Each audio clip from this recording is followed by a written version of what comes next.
Hello, and welcome back to the Game Room. Let's get right down to business. We've got a lot of ground to cover. Celebrating 1998 by choosing the top 10 games for this system is no easy task, based partially on the fact that the year wasn't just a legacy-building year for the PlayStation, but a giant industry-shaking first step to Sony's dominance to come during the PlayStation 2 era.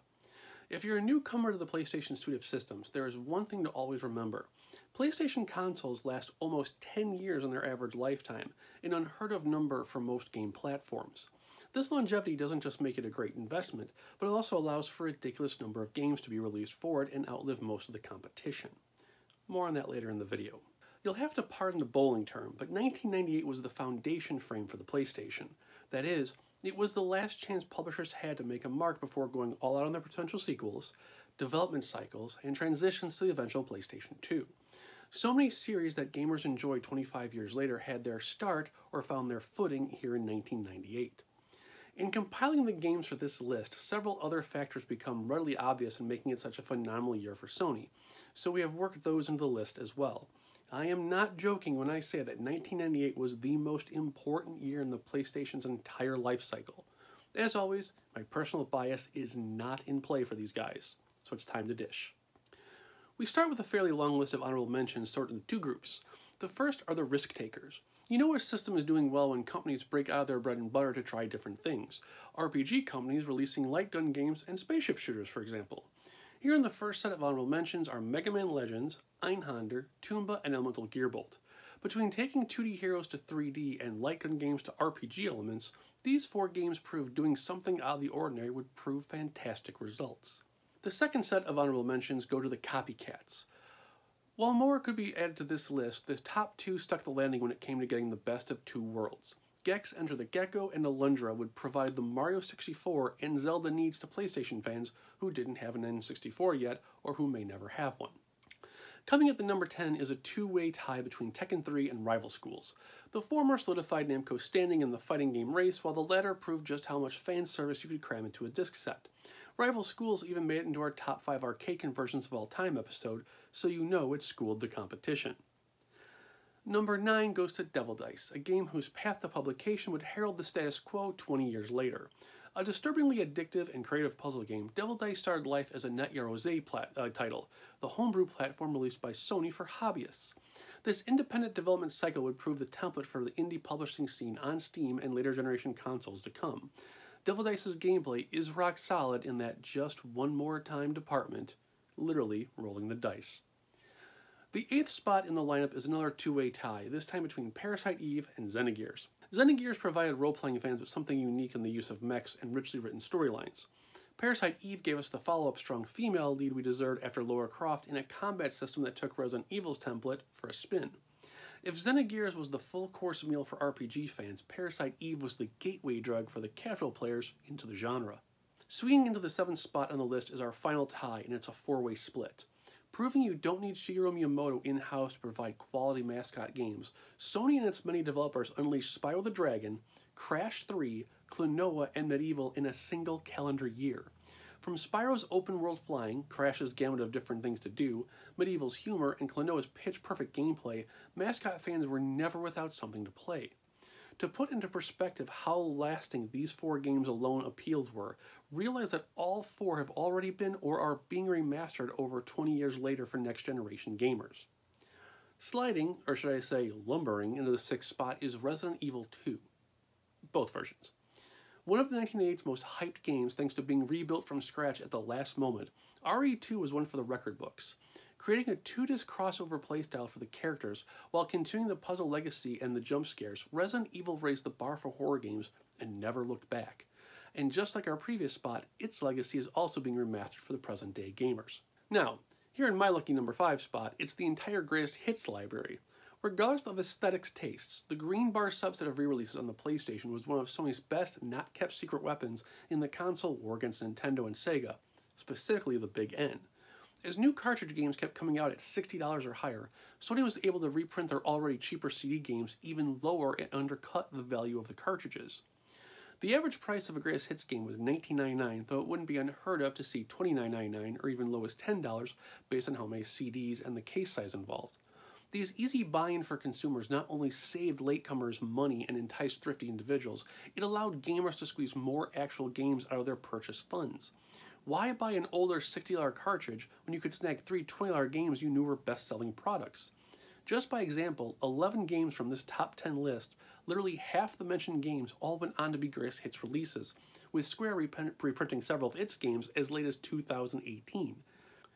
If the top 4 games on this list were the atom bombs used in the console wars, the greatest hits were the snipers keeping the rest of the competition at bay. And now we come to the final 4 games that summed up 1998 more than any other release that year. Coming at number 4 is Square's thesis on tactical turn-based RPGs, Final Fantasy Tactics.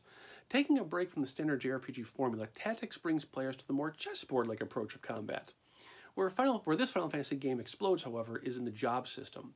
Borrowing from and referencing previous Final Fantasy classes like Knight, Wizard, Mage, and Thief, the game's massive list of 20 classes provided the ultimate experience in building with your personal favorite team. With hours of content, a deep storyline, and plenty of fights to conquer, Square proved that the PlayStation was the system to go to for Japanese role-playing games and more. Our third place contender sounded the horn for car enthusiasts everywhere with Gran Turismo. PlayStation's early life was spent showing video games weren't just for kids anymore, and especially not just for geeks. Where Madden brought all the jocks to the yard, Gran Turismo brought in the gearheads, the detail-loving gamers, and those looking for the ultimate challenge. Unlike anything released before it, Sony's simulation racing game provided the ultimate way to own some of the most sought-after chariots in the racing world at an extreme fraction of the cost. While gamers in general could appreciate the fantastic graphics and sound, car junkies could dive into the smallest details with gear shift ratios, fine-tune their newest purchase, earning the licenses to drive them, and so on. With 2 of the thickest manuals in PlayStation history to help illustrate the smallest of details in driving, Gran Turismo would go on to be the simulation racing game by which all others were and are judged. Stealing its way into the penultimate spot is the game most people would have had lower on the list were we still actually in the late 90s. But history has proven it not only deserves the second spot, but would eventually claim the number 1 spot on multiple fronts for years to come. Grand Theft Auto. Like looking at a baby photo of a Hollywood celebrity, the original GTA clearly had its growing pains, but at the very core were the beginnings of industry standard features that are almost now demanded of gamers worldwide. A large open world playground, non-linear mission completion, hilarious situations both adult and otherwise, at least as adult as you get with the sprites, and the first time gamers would appreciate what being chased by the cops might actually feel like. GTA wasn't an underground sensation either, as its premise on popularity gained the attention of whole countries as the game was banned in Brazil and condemned in others. In the United States, GTA holds the unique moniker of the only PlayStation game to get an expansion pack, its London disc, a release which has transcended the years into endless DLC packs and multiplayer goodies for the series. With the latest Grand Theft Auto V having set the record for the most financially successful media title of all time, its financial roots trace back all the way to the original PlayStation. Finally, numero uno on our top 10 games of 1998. If you don't know what game I'm about to announce is, you clearly didn't have a PlayStation at the time, since the only choice it could have been is Metal Gear Solid. If Grand Theft Auto chose the ugly side of a mature-rated game, Metal Gear Solid ran with the sophisticated side of it. Where other military-focused games simply told you to run and gun, Metal Gear suggested that perhaps a more subtle, stealthier option could work just as well. Hideo Kojima's Baby is no stranger to Game-Rave TV, and it is here in the yearly review that it can finally sit atop the kingdom and survey all of it below.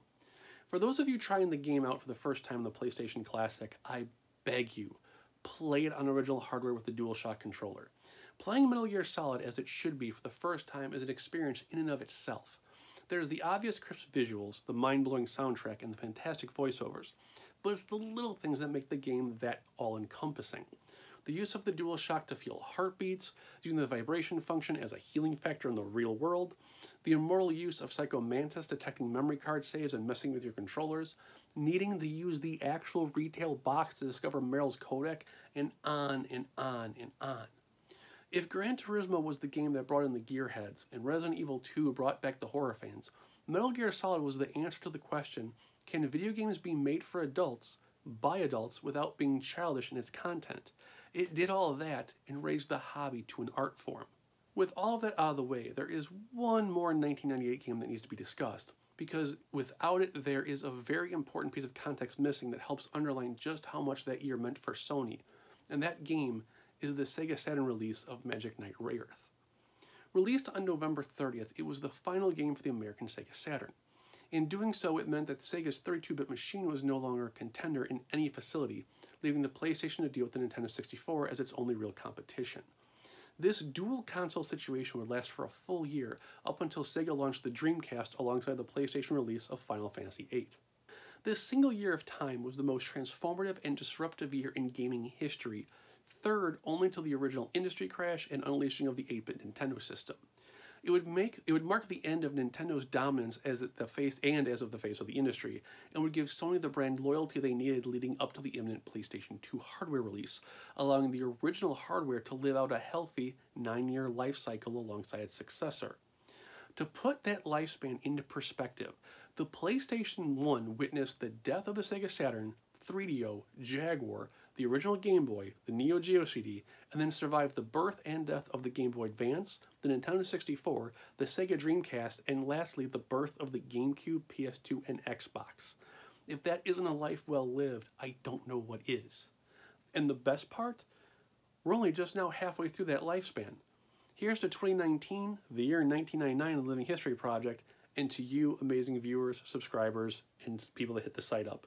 Without you guys, this would all be for nothing. As always, guys, take care. Have a great new year, 2019. I will see you next episode. Be safe.